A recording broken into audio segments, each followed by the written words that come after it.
किसी के किस्मत में काशी तो किसी के काबा है। मैं बहुते हरामी हूँ, मेरी किस्मत में बुलडोजर बाबा है। बोल गया तो बोल गया, अब वो बात पुराना है। अपने कहे पे कायम नहीं रह पाऊंगा क्योंकि मेरा नाम मुनव्वर राना है। नमस्कार, मैं हूँ विशाल, एक बार फिर से आपका स्वागत है। यूपी चुनाव परिणाम सुकून देने वाले भी है और कई गंभीर सवाल खड़े हुए हैं जिसके ऊपर चर्चा करना बेहद जरूरी है।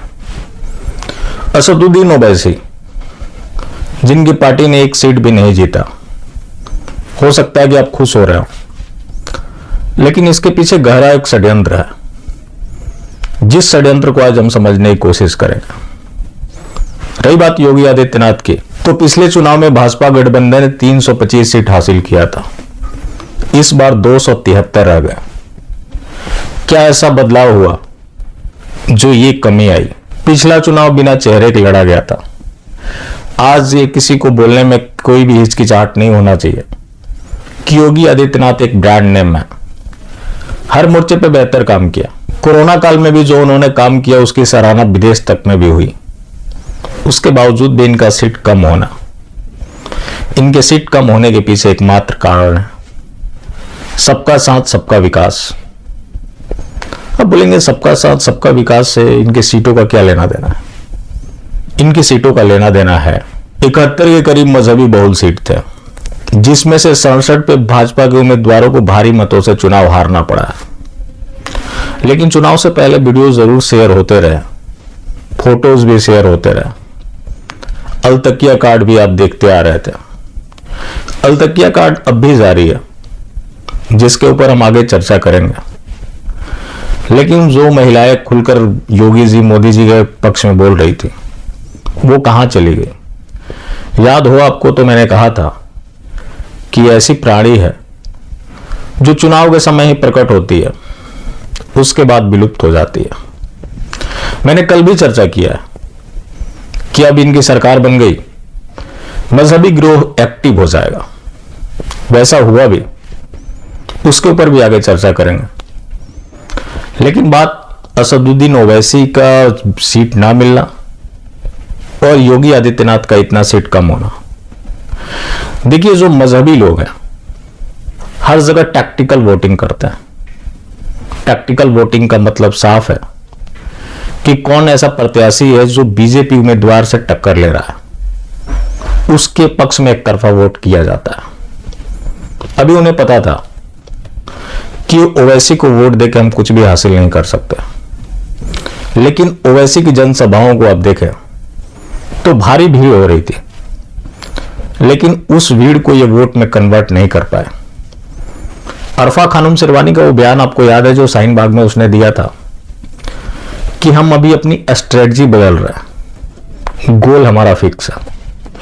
तो उस स्ट्रेटजी के तहत मतदान किया गया। अब योगी जी का जो सीट कम हुआ है, जहां जहां इनकी संख्या में इजाफा हुआ है, जो कि हर जगह हो रहा है, लेकिन कहीं ऐसे हैं जहां कम है तो फिर भी अभी मैनेज हो जा रहा है, जहां मैनेज होने वाली कंडीशन नहीं थी, जिसका परिणाम रहा कि भाजपा को एक गिरावट देखना पड़ा और ये चुनाव दर चुनाव गिरते चले जाएंगे। ये नहीं है कि इनकी लोकप्रियता कम हो जाएगी, चक्कर ये है कि मजहबी लोगों का वोट काफी बढ़ चुका होगा।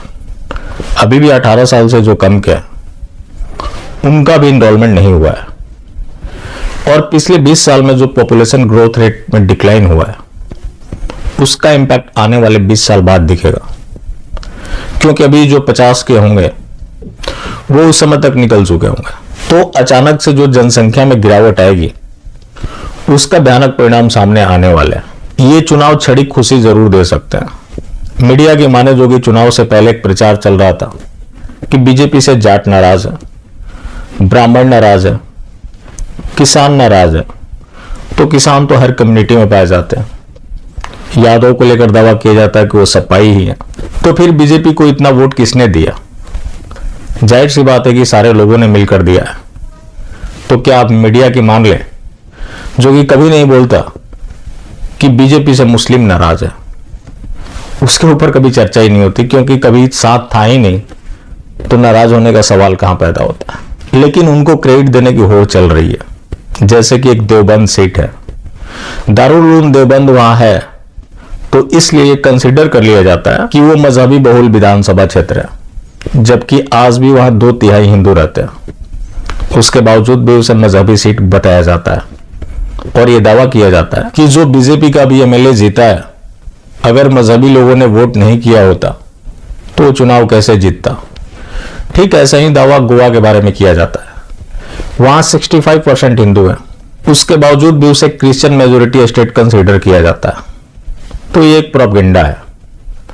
अगर ये प्रोपेगेंडा नहीं होता तो मजहबी बहुल सीट पर भी बीजेपी को चुनाव जीतना चाहिए था। अब वो खातूनें कहां गई जो बीजेपी सरकार में हर कुछ मिलने का दावा कर रही थी। मिला भी है, इसमें कोई शक नहीं है, लेकिन उनके वोट कहां चले गए। बेशक राजनीतिक पंडित जो बोल दे, लेकिन सच्चाई से मुंह नहीं मोड़ा जा सकता। अगर फिर भी किसी को शक है तो नरेंद्र मोदी जी को अगला चुनाव हैदराबाद से लड़ना चाहिए, ताकि उन्हें पता लग सके कि वाकई उन्होंने सबका साथ, सबका विकास, सबका विश्वास और सबका प्रयास करने में सफल रह पाए हैं, या फिर ये भी एक जुमला है। जैसा कि मैंने कल आपसे कहा था कि चुनाव जीतने के बाद मजहबी गिरोह एक्टिव हो जाएगा। सूफी बोर्ड ने मुनव्वर राणा के ऊपर हमला किया कि वो बोल रहे थे कि अगर योगी आदित्यनाथ दोबारा चुनाव जीत कर आते हैं तो मैं यूपी छोड़कर चला जाऊंगा। अब वो बंगाल जाएंगे, उत्तराखंड जाएंगे या कहां जाएंगे, क्योंकि योगी जी दोबारा आ गया और योगी जी ने जाति धर्म से ऊपर उठकर काम किया है। जैसा कि मैंने आपसे कल ही कहा था कि ये गिरोह वोट ना देने के बाद भी एक्टिव हो जाएगा। ऐसा सुनकर मास्टर स्ट्रोकवादी मुग्ध हो जाएंगे। मैं हमेशा मास्टर स्ट्रोकवादियों से क्यों अपील करता हूं कि मेरी वीडियोस को ना देखा करें, क्योंकि ये बड़े नीच और गलीच है। कब किसको अपना बाप घोषित कर ले इन्हें खुद नहीं पता होता। कोई विपक्षी दल का नेता होगा, उसको गाली दे रहे होंगे, अचानक से अगर कोई खबर आ जाए कि उसने अपने पार्टी के खिलाफ कुछ बोल दिया या फिर इस्तीफा दे दिया, तो पूछना शुरू कर देते हैं क्या पुराना ट्वीट डिलीट करना पड़ेगा क्या, क्योंकि उन्हें भी पता होता है कि अगर उन्होंने ऐसा किया है तब वो वॉशिंग मशीन में धुलने वाले हैं। तो ये सूफी बोर्ड है या फिर ऐसे तमाम अभी संगठन ऊपर होंगे जो ये दावा करेंगे कि अब धीरे धीरे भरोसा जीता जा रहा है, आसमानी लोगों का रुझान धीरे धीरे बीजेपी की तरफ बढ़ रहा है। ये सिर्फ और सिर्फ मूर्ख बनाने का एक हथकंडा है, ताकि चुनी हुई सरकार उनके लिए योजनाएं लाए, उनको लाभान्वित करे। सभी के सभी गजवाए हिंद के इंतजार में बैठे हुए हैं, लेकिन सबका तरीका अपना अलग अलग है। अगर जफर सरेसवाला जो है, अगर वो मोदी जी की तारीफ करता है तो उस तारीफ के पीछे भी बहुत सारे वजह हैं। तबलीगी जमात, जिसका फिर से एक बार जिक्र हो आया है, जिसे सऊदी अरबिया ने आतंक का द्वार बताकर उसे बैन कर दिया, उसका मुखिया मौलाना साद, जिसके ऊपर पैंडेमिक एक्ट का मुकदमा दर्ज है, उसके बावजूद भी आज तक गिरफ्तार नहीं हो सका, क्योंकि जफर सरेसवाला मोदी जी और मौलाना साद का म्यूचुअल फ्रेंड है। तो फ्रेंडशिप के तो फायदे कहीं ना कहीं होते ही हैं, जिसका परिणाम है कि वो खुलेआम घूम रहा है। उस तबलीगी जमात ने पिछले 40 साल में 37 देशों को इस्लामिक बनाया है और उसका हेडक्वार्टर भारत में। आज तक उसके खिलाफ कोई कार्रवाई नहीं। योगी जी चुनाव जीत कर आए हैं, इसमें किसी को शक नहीं होना चाहिए कि वो मजहबी उन्माद के ऊपर कार्रवाई नहीं करेंगे। लेकिन योगी जी का एक ट्रैक रिकॉर्ड रहा है कि जो हार्डकोर होते हैं उनके खिलाफ वो हमेशा से रहे, लेकिन सॉफ्ट के खिलाफ वो कभी नहीं रहे, जो कि सॉफ्ट उनसे भी ज्यादा खतरनाक है। मैंने जैसा कि आपको बताया, सबका मंजिल एक है, तरीके बेशक अलग अलग हैं और सब अपने अपने तरीके से काम करने में लगे हुए हैं। मजहबी उन्माद के ऊपर कार्रवाई एक अलग चीज है, लेकिन जो उसकी फैक्ट्री है उसके ऊपर कंट्रोल नहीं किया गया तो सिर्फ यह समय काटने वाली बात है और क्षणिक सुख देने वाला है, इससे ज्यादा कुछ भी नहीं है। वो जो मिशन चल रहा है उसका मुख्य हथियार है जनसंख्या विस्फोट। जब तक जनसंख्या विस्फोट की फैक्ट्री के ऊपर सर्जिकल स्ट्राइक नहीं होता। दूसरा, जो उनकी गंगोत्री है जहां से ये लोग ट्रेंड किए जाते हैं, वैसे संस्थानों का फंडिंग नहीं रोका गया तो फिर कोई बड़ा बदलाव नहीं होने वाला है। अब बहुतों के ये भी सवाल है कि क्या योगी जी भी मोदी जी बन जाएंगे, तो ऐसा नहीं है। दोनों का अपना अपना कैटेगरी रहा है। जब मोदी जी गुजरात के सीएम थे या उससे पहले भी वो कभी भी प्रो हिंदू नहीं रहे। गोधरा की वजह से फेमस हुए उसमें उनकी इतनी ही भूमिका थी कि उन्होंने फोटो अच्छे खिंचवाए। उस समय राजस्थान में कांग्रेस की सरकार थी, मध्य प्रदेश में कांग्रेस की सरकार थी। इन्होंने मदद मांगी, उन लोगों ने नहीं दी, और पुलिस की गोली से जितने लोग मारे गए उसमें ज्यादातर हिंदू थे। मोदी जी की इतनी ही भूमिका रही कि इन्होंने चुन चुनकर हिंदुओं को सजा दिलवाई। जब ये मुख्यमंत्री रहे तो उस दौरान इन्होंने सैकड़ों मंदिरों को तोड़वाया। कोर्ट का आदेश था एक मदरसे के खिलाफ, उस चीज को इन्होंने नहीं माना। अहमदाबाद का नाम कभी ये कर्णावती नहीं करा सके, तो ये कभी भी प्रो हिंदूवादी नहीं रहे, लेकिन ये एक अच्छे स्टंटमैन रहे जिसका इन्हें भरपूर फायदा मिला, जो कि आप अलग अलग जगहों पर आसानी से देख सकते हैं। मंदिरों को तोड़वाने का सिलसिला उनका वहीं खत्म नहीं हुआ, अब तो प्रधानमंत्री बन गए। पुरी में क्या हुआ, बनारस में क्या हो रहा है, मध्य प्रदेश में क्या हो रहा है, कर्नाटक में कितने मंदिरें तोड़ी गई, ये आप सबको पता है। और ये क्यों तोड़ी जा रही है, ये भी शायद आप में से बहुत लोग सोच पा रहे होंगे, और नहीं सोच पा रहे होंगे तो अभी वो बोलने का समय नहीं है।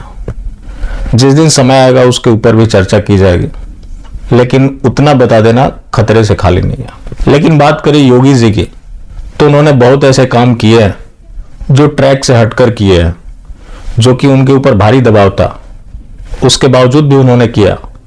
उम्मीद करते हैं कि उनका दूसरा कार्यकाल पहले कार्यकाल से भी बेहतर रहेगा। और ये जो जनसंख्या विस्फोट है, अगर इन्होंने समय रहते इसे रोक लिया तो भारत में एक आने वाले समय में एक भयंकर संकट आने वाला है, शायद उसको रोकने की दिशा में एक पहला कदम होगा। बाकी जिंदा रहे तो फिर मिलेंगे, और मिलते रहेंगे तो जिंदा रहेंगे। मिलना जुलना जारी रखा, लेकिन हाँ, मास्टर स्ट्रोकवादी बिल्कुल भी ना हो।